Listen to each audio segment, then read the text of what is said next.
At the moment, we have an opinion problem. There's too much opinions and they're much too bad.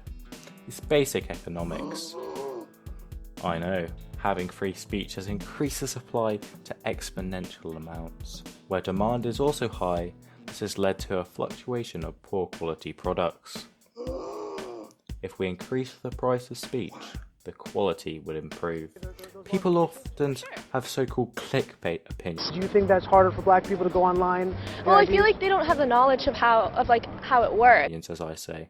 Ones where they're just created for the purpose of clicks, views, and likes. This would be reduced if one had to pay for speech. Basically a Nelson video title.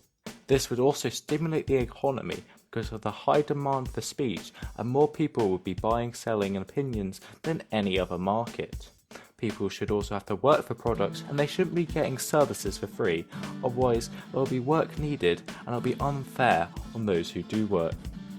Schmoongaloids might say that paying for speech gives the privilege to the upper class people, which used to keep to divide the classes into the oligarchical system in which the working class are basically slaves. Meh meh meh.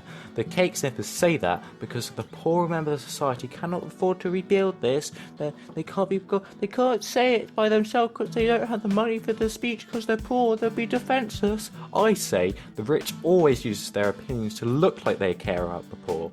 So the rich people will like them more. That they'll spend all their money on pointing how bad the system is for exploiting workers. They'll not actually spend any money on worsening the divide. Paid speech also dramatically helps the fight against climate change.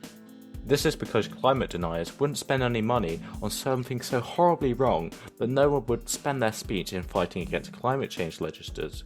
By the same logic, this would most likely stop Trump winning the 2020 election because all the horribly wrong opinions of Trump supporters and conservatives wouldn't actually be paid for because they'd be so horribly wrong, no one would be bothered to pay for that for such a bad opinion. Think of it like a car. If you had money, you want to buy the really best car. You wouldn't want to buy a really poor and rubbish and objectively worse car. And then say that with opinions. If you're democratic socialist, you want the top of the range car, but you're not going to spend your money on boring, rubbish Trump supporter cars.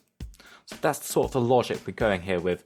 Is simplified for some other like Trump supporters themselves who may not understand, but that's basically the overall trend in the economics of free speech, or paid speech as we now like to it as.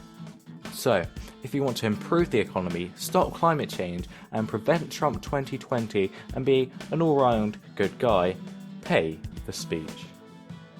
Wow, this idea of having to spend money for opinions is so great. I signed up straight away. You should too. Going to this web address. Climate change